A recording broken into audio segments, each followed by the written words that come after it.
Hai guys, saya Farah. Apa kabar kalian semua?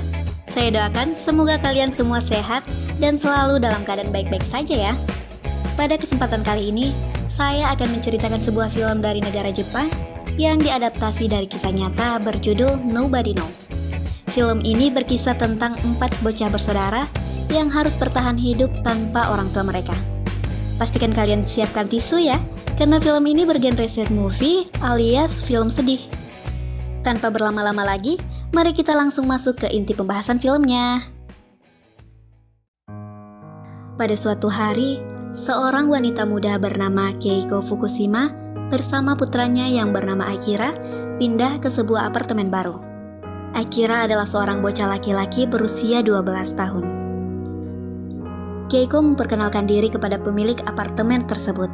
Ia mengatakan bahwa suaminya sedang berada di luar negeri untuk sebuah urusan pekerjaan. Ia juga memperkenalkan Akira sebagai anak satu-satunya. Pada kenyataannya, Keiko adalah seorang ibu tunggal. Ia tidak punya suami, dan ia memiliki 4 orang anak yang masing-masing berasal dari ayah yang berbeda. Akira adalah anaknya yang paling tua. Keiko selalu hidup berpindah-pindah sebab ia tidak mau ketahuan oleh orang-orang bahwa ia punya 4 orang anak tanpa ayah.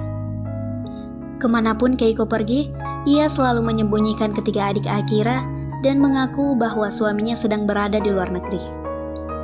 Keiko dan Akira lalu mulai memasukkan barang-barang mereka ke apartemen barunya. Setelah semua barang sudah berada di dalam apartemen, mereka lalu membuka 2 buah koper besar. Dan dari koper itu, keluarlah 2 orang anak Keiko yang ternyata disembunyikan di dalam koper tersebut. Seorang bocah laki-laki bernama Shigeru dan adik bungsu mereka yang baru berusia 5 tahun bernama Yuki.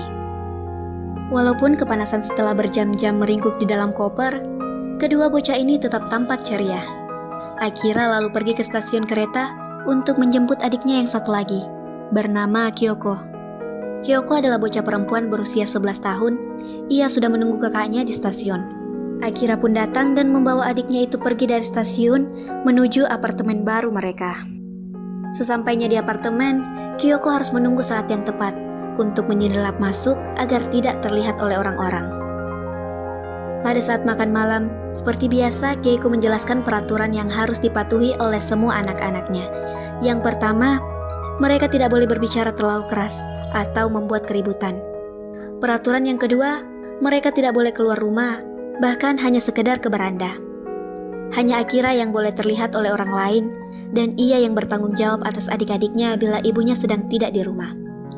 Keiko mengatakan kepada anak-anaknya bahwa mereka terpaksa harus selalu berpindah tempat karena mereka selalu ribut, terutama Shigeru.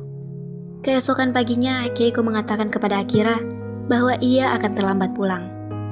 Sepeninggal ibunya bekerja, Akira lah yang menjadi kepala rumah tangga cilik. Ia melakukan semua pekerjaan rumah, sedangkan seperti biasa, adik-adiknya harus tetap tinggal di dalam rumah. Akira keluar untuk pergi berbelanja dan membelikan snack kesukaan adik bungsunya.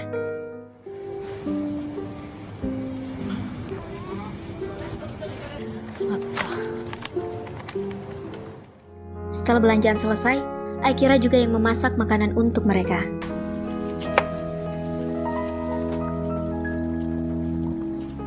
Setelah selesai makan malam dan Yuki sudah tidur, Akira lanjut belajar. Pada saat itu, Keiko pulang dan ia langsung membantu Akira belajar. Terlihat bahwa meskipun mereka menjalani kehidupan yang tidak normal, namun Keiko sangat menyayangi anak-anaknya. Keesokan paginya, Kyoko mengatakan pada ibunya bahwa ia sangat ingin bersekolah.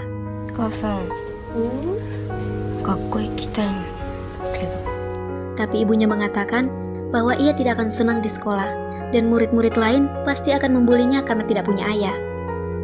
Kyoko kecewa, tapi ia tidak mengatakan apa-apa. Setelah beberapa bulan tinggal di apartemen itu, pada sebuah kesempatan, Kyoko mengatakan pada Akira bahwa ia sedang dekat dengan seseorang. Ia mengatakan apabila pria itu nanti menikahinya, maka Akira dan adik-adiknya bisa hidup dengan normal. Akira tampak ragu, tapi ia hanya diam saja. Malam harinya ketika Keiko pulang dari bekerja, Kyoko mencium bau minuman keras dari tubuh ibunya. Keiko langsung menceritakan kepada anak-anaknya bahwa ayah Akira adalah seorang pegawai bandara Haneda. sedangkan ayah Kyoko adalah seorang produser musik.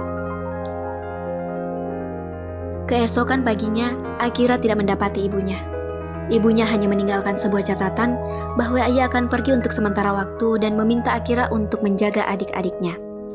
Ibunya juga meninggalkan sedikit uang untuk keperluan mereka.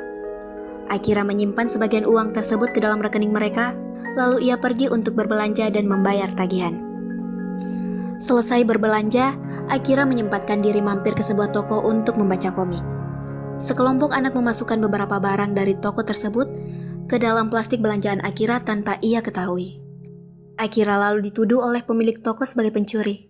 Namun, ia bersikeras bahwa ia tidak mengambil apapun. Ketika pemilik toko menanyakan nama ayahnya, Akira mengatakan bahwa ia tidak punya ayah. Pada saat itu, salah satu pegawai toko masuk dan mengatakan bahwa Akira tidak mencuri apapun, melainkan anak-anak lain yang memasukkan barang-barang ke dalam tas belanjaan Akira.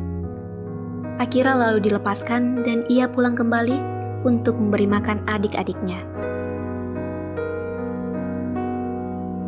Simpanan uang mereka pun menipis, sedangkan Keiko belum juga kembali. Akira terpaksa pergi untuk menemui orang-orang yang kemungkinan adalah ayah biologis Yuki untuk meminta uang. Dari mereka, Akira mendapatkan sedikit tambahan uang.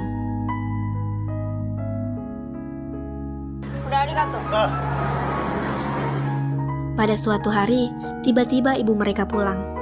Ia membawakan hadiah-hadiah untuk anak-anaknya. Pada satu kesempatan, Kyoko bertanya kepada ibunya kemana ia pergi selama ini. Ibunya hanya mengatakan bahwa ia pergi bekerja di Osaka. Hanya berselang beberapa hari kemudian, Keiko terlihat berkemas-kemas dan ia mengatakan harus pergi lagi. Pada saat mengantar ibunya pergi, Akira bertanya, apakah ibunya sudah memberitahu kepada pria yang sedang dekat dengannya mengenai keberadaan dirinya dan adik-adiknya. Ibunya mengatakan bahwa ia akan segera memberitahunya. Akira pun melepas ibunya pergi tanpa tahu kapan ia akan kembali.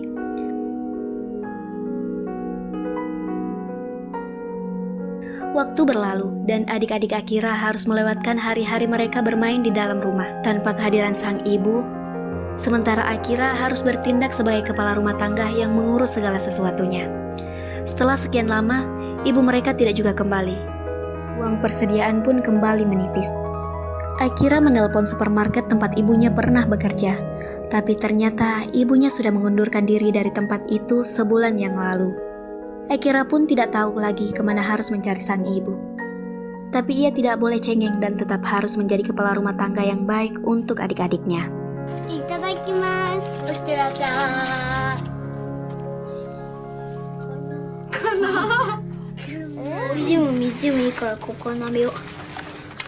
Akira juga terus berusaha melacak keberadaan ibu mereka.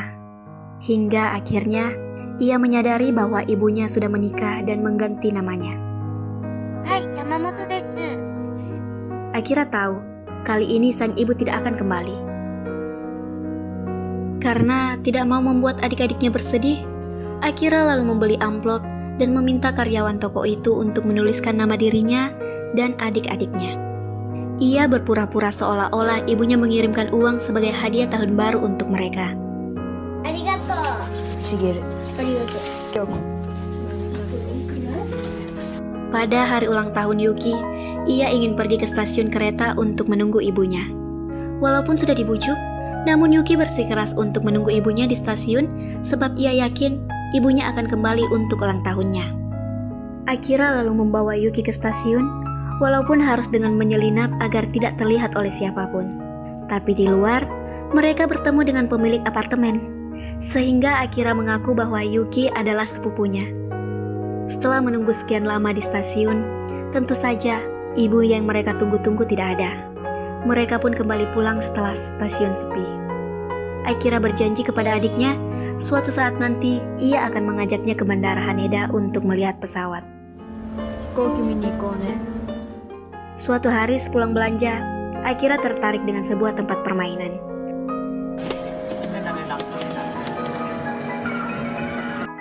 Di sana ia berteman dengan anak-anak seusianya. Semenjak berteman dengan mereka, sedikit demi sedikit Akira mulai mengabaikan adik-adiknya. Ia lebih banyak menghabiskan waktu dengan teman-temannya daripada mengurus ketiga adiknya. Suatu hari, Akira bahkan mengajak teman-temannya untuk bermain video game di rumahnya. Adik-adiknya kaget sekaligus heran, sebab selama ini mereka tahu Akira adalah kakak yang sangat perhatian dan bertanggung jawab. Tapi sekarang, Akira sepertinya tidak peduli lagi dengan mereka dan hanya bermain bersama teman-temannya saja. Apartemen mereka pun jadi berantakan dan tidak terurus. Suatu hari, Akira melihat temannya mencuri mainan di toko. Temannya lalu menantang Akira untuk mencuri juga, tapi Akira menolak. Ia pun ditinggalkan oleh teman-temannya karena tidak mau mencuri mainan. Beberapa minggu kemudian, karena tidak pernah melihat teman-temannya lagi, Akira pergi mencari mereka ke sekolahnya.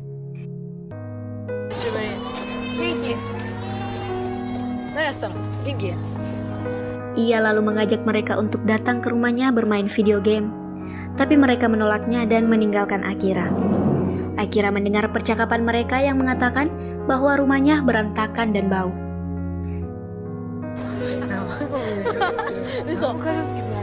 Semakin lama, uang mereka semakin menipis. Akira juga tidak bisa bekerja, sebab syarat untuk bekerja paruh waktu yaitu usia minimal 16 tahun. Sedangkan Akira baru menginjak usia 13 tahun. Kyoko memberikan uang tabungannya yang ia dapat ketika Akira berpura-pura mengirim uang dari ibu mereka. Karena merasa bersalah sudah mengabaikan adik-adiknya, Akira membawa mereka jajan mainan dan snack, lalu membawa adik-adiknya bermain ke taman. Adik-adiknya sangat senang, sebab mereka memang tidak pernah keluar rumah.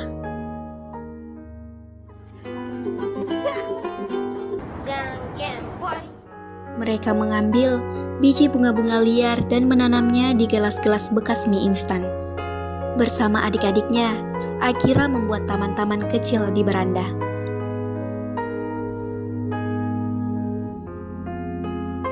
Suatu ketika, listrik dan air di apartemen mereka diputus karena tidak pernah membayar tagihan. Akira terpaksa mengambil air di taman untuk kebutuhan adik-adiknya. Mereka juga mulai mencuci dan mandi di taman umum itu. Di taman itu, Shigeru berkenalan dengan seorang gadis SMA yang sedang bolos, bernama Saki. Mereka mulai berteman dengan Saki. Ketika mengunjungi rumah mereka, Saki menjadi prihatin atas keadaan 4 bersaudara ini. Di meja makan, ia melihat surat pemberitahuan bahwa fasilitas air untuk mereka dihentikan. Saki juga melihat keadaan kulkas yang kosong. Hari demi hari, Saki mulai sering mengunjungi mereka dan menemani mereka bermain. Pada satu kesempatan, Saki bertanya, kapan ibu mereka akan datang? Akira menjawab bahwa ibunya takkan kembali lagi. Pada saat pemilik apartemen menagih uang sewa, kebetulan Saki ada di sana dan mendengarnya. Suatu hari, Saki mengatakan kepada Akira bahwa ia akan membantu mereka mendapatkan uang untuk sewa apartemen dan membayar tagihan. Tapi ia tidak mengatakan bagaimana caranya. Tapi Akira melihatnya dari kejauhan bahwa ternyata Saki mencari uang dengan cara menemani laki-laki dewasa. Akira menolak uang pemberian Saki dan ia meninggalkan Saki.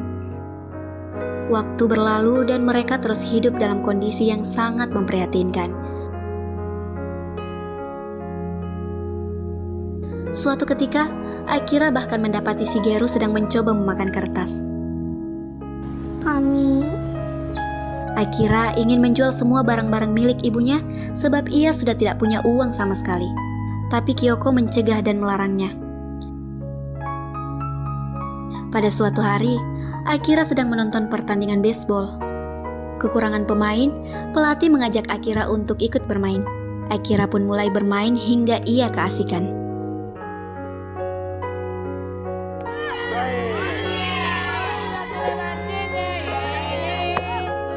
Sementara di rumah, Yuki sedang berusaha mengambil sesuatu dengan menaiki sebuah kursi. Tapi ia terjatuh. Yuki, adik bungsu mereka, meninggal dunia di tempat itu. Sepulang dari bermain baseball, Akira mendapati Yuki tidak bangun-bangun lagi. Akira bingung dan ia tidak tahu harus berbuat apa. Bagaimanapun juga, Ia hanya seorang bocah yang masih sangat muda untuk memikul tanggung jawab sebesar itu. Kehabisan akal, ia lalu pergi menemui Saki. Akira menceritakan tentang Yuki, dan ia bermaksud menerima kembali uang pemberian Saki. Akira ingin membawa jenazah Yuki ke Bandara Haneda, sebab ia sudah berjanji pada adiknya itu untuk membawa melihat pesawat. Dengan uang itu, Akira membeli sebanyak mungkin snack coklat kesukaan Yuki, ditemani oleh Saki. Sekembalinya di rumah, Akira mendapatkan sebuah surat dari ibunya yang berisi uang dan pesan untuk menjaga dan merawat adik-adiknya. Malam harinya, mereka memasukkan jenazah Yuki ke dalam koper. Yuki dipakaikan sepatu favoritnya. Kak juga mengikutkan boneka kelinci kesayangan Yuki. Akira memasukkan snack coklat kesukaan Yuki ke dalam koper tersebut. Lalu Akira dan Saki membawa Yuki pergi, sementara Kyoko dan Shigeru tetap di rumah. Kyoko dan Shigeru mengucapkan sayonara kepada adik bungsu mereka. Sayonara. Akira dan Saki pun sampai di Bandara Haneda. Mereka menggali tanah di sekitar jalur pesawat.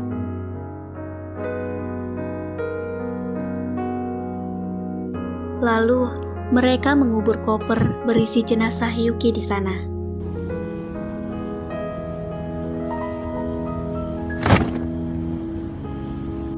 Pagi harinya, mereka pun pulang dan kembali menjalani kehidupan sehari-hari. Namun kali ini tanpa Yuki.